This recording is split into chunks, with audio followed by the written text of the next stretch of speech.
I'm getting like upgrades in this. This one finished not long ago, so I need to begin upgrading out of that. I'm getting more of these gateways. I'm still expanding. I mean, really, these Phoenixes help me deal with this big mid-game push that he's going to do, but it's not me freaking out and just going, I need to, and like making a million of a weird sort of unit, you know, because, by the way, we're just going to speed through the rest of it. We're going to watch him kill way more probes than he should, because, again, I'm pretty much awful. Yeah, he's going to kill a lot of Hellions before I actually notice. And then I'm just like, oh, how embarrassing. I might just kill him, but still doing okay, still 30 food ahead. Too often, players get excited about the quote-unquote hard counter for the unit. You know, they see roaches getting made, and they're like, I will make 4 robotics facility immortal. Or to be a little bit not sarcastic, they will make like 2 or so robotics facilities to make a lot of immortals. And by the way, lifting them up. And of course, I just end up continuing to lift, just pushing. And then of course, good game for once, finally. But players way too often just obsess about getting the unit that is really, really, really good against that unit that he's making without actually thinking about all these other interactions that are going on. For instance, in that last game, I'm early expanding, and I'm getting 4 gateways because I know that I need to deal with some sort of aggressive Marine tank push. I need to deal with some sort of aggressive Marine Marauder follow-up. I'm still getting the robotics facility to scout him, and my Phoenixes actually come in pretty late, and when I get them, it's just 1 Stargate. It's not like I'm suddenly stopping everything and getting like 7 Stargates and going 7-gate Void Ray, which, though awesome, is a little bit flimsy if your opponent has any sort of reasonable... anything reasonable to deal with. So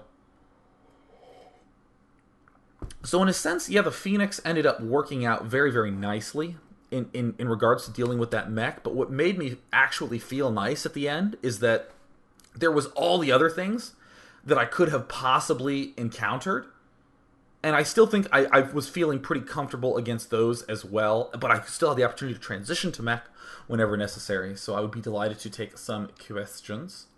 Yeah. So let us see here. Let us divine. Bum bum bum. Okay, so the Yokai says, Day 9, do you think that Jinro's mech build leaves him super vulnerable to some sort of High Templar or Immortal drops on his mineral lines? So the Immortal drops I'm feeling a little bit more comfortable with, the Immortal drops, just because it only takes 1 robotics facility. I don't need to get all this other additional tech up. But the first thing I want to note is that with drops, he can get a Viking and deal with it reasonably well. I think the High Templar drops or the Immortal drops could have been reasonably effective, but he's turtling so hard for such a long time that he's in pretty decent shape.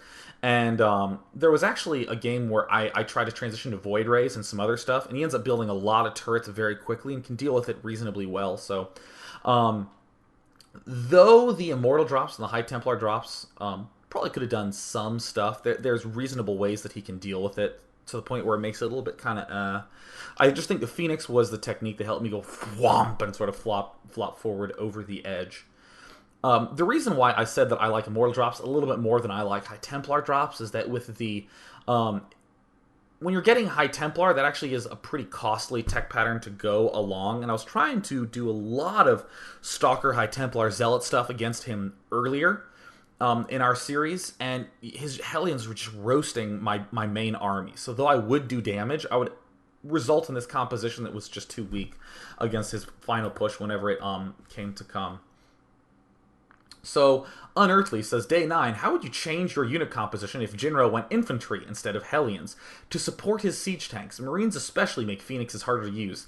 I would totally get Zealots with leg speed. Urgh, Zealots are so beastly against infantry, can really get up in there. And also you can even throw down some High Templar, because I do tend to stockpile a little bit of gas. I do think I can get away with mainly Stalkers in the early stage of the game, assuming he does the opening that he does. Part of the reason why I'm taking the gold so fast is that he really can't do super crazy pushes.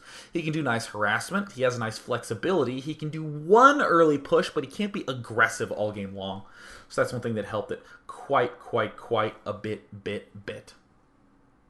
Let's see here. So, so Lucan McMuffin says, "Hey, Day Nine. As you said, he won 9 games and you won one. No offense, but do you think he could have continued to play? He could make a few subtle adjustments that would have given your build a lot more trouble. Yeah, I actually think that the I think that what I stumbled across with the Phoenixes and all the other timings was not something that, haha, I will now win 100% of games against Mech. It's actually a little bit more close to even because we did play another game after that, and I did go Phoenixes, and I did try to engage at a slightly bad angle, and the result looked just as awful as those first early game. Um, or those first early series encounters we saw at the start of the daily.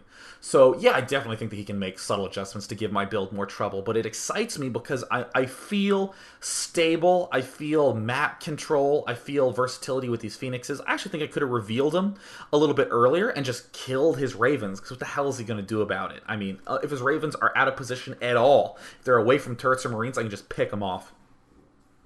I opted to hide them because I wanted to feel clever, like, oh, surprise Phoenixes, even though he was like, go Phoenix this game, that'll be great. I was like, oh, okay. Still hiding them. Surprise, Jinro! So, oh, here's an interesting question by Frameshift. Hey, Day 9, I was wondering how carriers would do against Mech Terran. I haven't had enough time to play with carriers versus Mech. I don't think anyone has had enough time to play carriers against anything. It's a little bit too easy to just be like, oh, Vikings, and then you immediately win. That's probably my biggest concern. I don't really think Thors are the way to deal with interceptors, or excuse me, way to deal with carriers. They might be good against the interceptors. I'd have to double check the damage type on those, but you know, I'm just going to postpone the question of carriers for a later date because that is something that I just think so few people have experimented with. People love going, Archons suck. I love doing that. I mean, sure, they have use, but, you know, I love, Archons are horrible. Ultralisk. Pfft, why would I make Ultralisks? But literally, people don't even talk about carriers. It's just like, carriers? Shh. Everyone sort of looks down at their sneakers as though it's some sort of pariah or something. But yeah, I'm not. I just think that similar to Brood War, the biggest issue is, do you have enough time to get carriers? And you just might in this circumstance. It just might be pretty damn strong. So, by the way, I'm Nom Souls. You always ask good questions, but of course, I take your questions quite a bit. But you still have the suavest username around town. So Owen says, Sean, you always lament that the weakness of a mech army is its mobility. Why not take advantage of your robo and build some warp prisms for backside harass? Now, I did talk a little bit about the High Templar and Immortal Harass just a moment ago. However, I wanted to briefly touch on the mobility because I didn't really use that word in tonight's daily. I touched on it a little bit, though, because you heard me say, I'm actually going to pop to this main screen really fast here. You saw me say, yeah, I really shouldn't be taking this bottom expansion. I really should be taking this top expansion, because that really would screw up Terran mobility. This watchtower, he can't climb up to high ground, so he has to push through a low ground canal, and I have a lot of room to get a nice arc up here. When he's right here. And also, if he pushes the gold or if he pushes the north, he's pushing away from my other expansion. So I can easily pop in the back door if he's pushing north, or I can push in the front door if he's pushing to the right. It just sort of coincidentally came about the fact that, you know, still wasn't quite thinking properly about the expanding patterns because I was too focused on smoothing out my Phoenix and not losing any more probes to auto turrets. We actually counted in one of the games. He killed 50 probes to auto turrets. Well, auto turrets in one sick Hellion shots. Probably like 20, 30 probes to auto turrets. But, you know, a lot of probes to auto turrets. Not so good. Not so good. So, someone asking about the point defense drone, I do want to note that what makes Mech, I think, really strong and really viable is that opening that a lot of players are doing against Protoss, where they get the double Marine production, the reactor on the barracks, they get the tanks up and they get the Ravens up. The 111 build, as it's being called nowadays. The 111's great, it's versatile, and you just start getting Ravens early on. So again, you can do that one push, you can deal with a lot, and then you can harass with the Ravens. It's sort of interesting. And then when the harassment finally calms down, you have like 4 or 5 Ravens, and you can easily push with 3 or 4 point defense drones. So let us continue to scroll down. Doom, doom, doom, doom, ba, bum, ba, ba. You know what? I will take two more questions. So here's a great question by Mike486. Hey, in all caps. What's up, Mike? Day 9, you say Jinro got Thors in a later game. How did that work out with your Phoenixes? Also, after your push killed his Ravens, I did not see any more. Oh, you didn't see me produce any more Dark Templars. I